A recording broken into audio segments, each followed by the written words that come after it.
एक शख्स खैबर पख्तूनख्वा में दहशतगर्दी लाया। रियासत और अवाम को ऐसे शख्स पर नहीं छोड़ सकते। DGISPR लेफ्टिनेंट जनरल अहमद शरीफ चौधरी की न्यूज़ कॉन्फ्रेंस। कहा, कोई शख्स रियासत से ऊपर नहीं हो सकता। कोई ऐसा समझता है तो हमें कबूल नहीं। खैबर पख्तूनख्वा में दहशतगर्दी के पीछे सियासी और मुजरिमाना गठजोड़ है। सूबे में रियासत मुखालिफ क़यादत नहीं लाई जा सकती। हमें वो सूबाई हुकूमत कबूल नहीं जो दहशतगर्दों के खिलाफ ऑपरेशन में खड़ी ना हो। मुजरिमाना मकामी सियासी पुष्पनाही का खैबर पख्तूनख्वा के अवाम खमियाजा भुगत रहे हैं। तर्जुमान पाक फौज ने सवालात की भी बौछार कर दी। कहा, सूबे में ऑपरेशन की मुखालिफत करने वाली हुकूमत कौन चाहता है? कौन है जो कहता है पाकिस्तान की सिक्योरिटी की गारंटी काबुल देगा? कौन है जो कह रहा है दहशतगर्दों से बातचीत करें? मुहाजिरीन को ना निकालने का बयानिया कहाँ से आया? ये गुमराहकुन बातें इसलिए होती हैं कि असलहा आता रहे।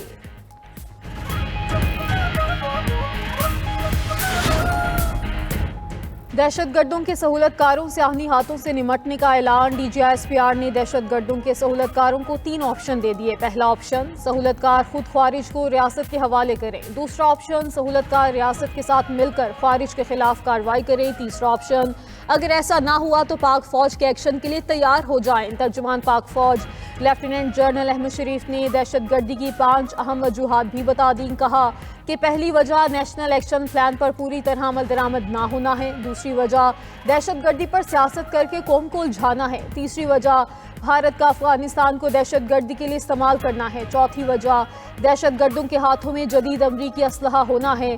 पांचवी वजह अफगानिस्तान में दहशतगर्दी की महफूज पनाहगाहें होना है।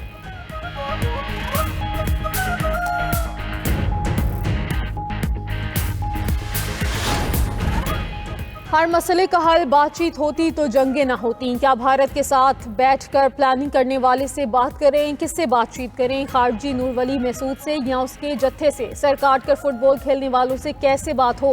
DGISPR के न्यूज़ कॉन्फ्रेंस में सवालात। कहा कि जब भारत ने मिसाइल दागे तब अवाम ने क्यों नहीं कहा कि बातचीत कर लें? सब भारत को सख्त जवाब देने के लिए यक ज़बान थे। नेशनल एक्शन प्लान पर आज तक पूरी तरह अमल नहीं किया गया।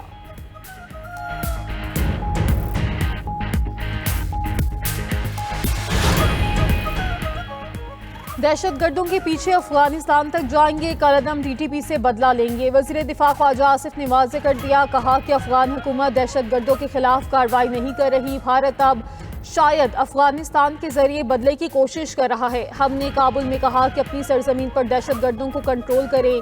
अफगान हुकूमत से अब भी बामकसद मुज़ाकरात के लिए तैयार हैं। बानी PTI ने ब्लैकमेलिंग की कोशिश की। बानी PTI को इसका जवाब दिया जाएगा।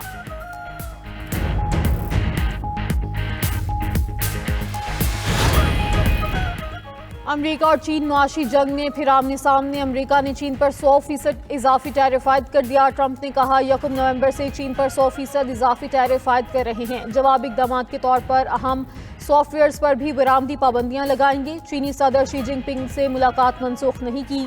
अमेरिका में अद्वियात की कीमतों में 100% से भी ज़ायद कमी का ऐलान। ट्रंप ने गजा मुआहिदा अरबों और इसराइल सब के लिए शानदार करार दे दिया। कहा, यरगमाली पीर को वापस आ रहे हैं। यकीन है गजा जंगबंदी बरकरार रहेगी।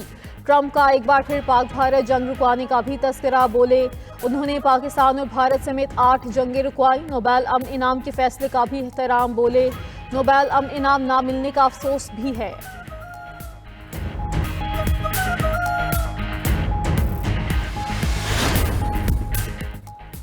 नोबेल इनाम वेनेजुएला की मारिया कोरेना मचाडो के नाम। नोबेल इनाम देने वाली इंतजामिया ने करार दिया कि मारिया को इनाम जमहूरियत, इंसानी आज़ादी और सियासी हकूक़ के तहफ़्फ़ुज़ के लिए जिद्दोजहद के एतराफ़ में दिया गया। ट्रंप को पाकिस्तान समेत दीगर मुल्कों ने अमन के नोबेल इनाम के लिए नामजद किया था। व्हाइट हाउस का ट्रंप को नोबेल अमन इनाम ना मिलने पर इजहार मायूसी। तर्जुमान व्हाइट हाउस ने कहा कि नोबेल कमेटी ने साबित किया कि वो सियासत को अमन पर तरजीह देते हैं। सदर ट्रंप अमन मुआहिदे करते रहे। मारिया कोरेना ने अमन का नोबेल इनाम अमरीकी सदर ट्रंप और वेनेजुएला के अवाम के नाम कर दिया।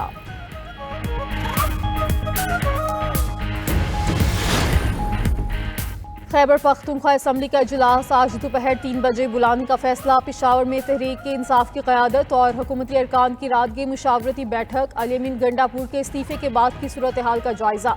तहरीक अदम इत्तेमाद समेत मुख्तलिफ ऑप्शंस पे गौर। अली अमीन गंडापुर ने कहा वो अपना इस्तीफ़ा गवर्नर को भिजवा चुके। गवर्नर खैबर पख्तूनख्वा ने कहा उन्हें इस्तीफ़ा नहीं मिला। रहनुमा PTI असद कैसर कहते हैं सुहेल अफरीदी को वज़ीर आला बनाने का फैसला बानी चेयरमैन का है, किसी को अपने मैंडेट पर डाका डालने नहीं देंगे।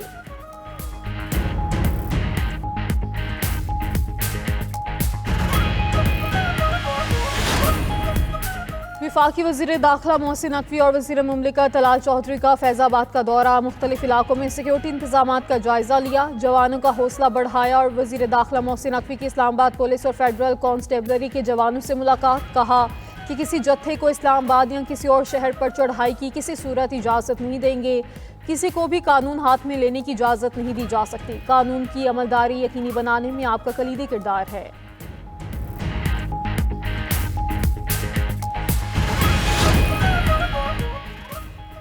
गजा जंगबंदी मुआहिदे पर अमल दरामद। इसराइली अफवाज ने गजा से इनखला का पहला मरहला मुकम्मल कर लिया। तमाम फोर्सेज मरकजी हिस्से से पीछे हटकर जनूबी गजा में तैनात। हमास 48 घंटे के अंदर यरगमाली की रिहाई यकीनी बनाएगी। इसराइल ने भी 250 फ़लस्तीनी कैदियों की फहरिस्त जारी कर दी।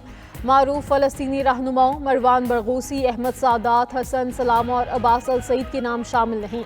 गजा में मुश्तरका टास्क फोर्स के तहत 200 एहलकार तैनात होंगे।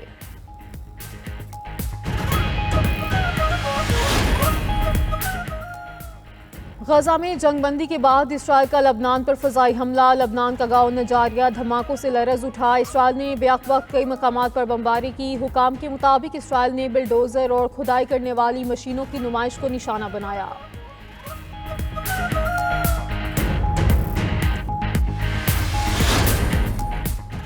फ्रांसीसी सदर इमैनुअल मैक्रोन ने लिकोर्नो को दोबारा वज़ीर-ए-आज़म नामज़द कर दिया। लिकोर्नो ने 4 रोज़ कबल ही ओहदे से इस्तीफ़ा दिया था। दोबारा नामजदगी से सियासी हलचल मच गई। लिकोर्नो को पीर तक अगले साल का बजट पेश करने की जिम्मेदारी सौंपी गई है। लिकोर्नो ने कहा पार्लियामेंट में मैक्रोन की अक्सरियत नहीं, एतमाद का वोट हासिल करना होगा।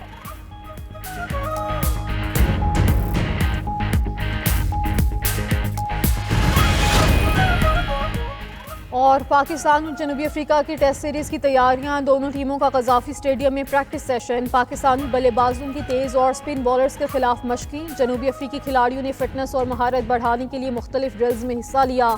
दिन के इख्तिताम पर दोनों टीमों ने कूल डाउन सेशन भी किया।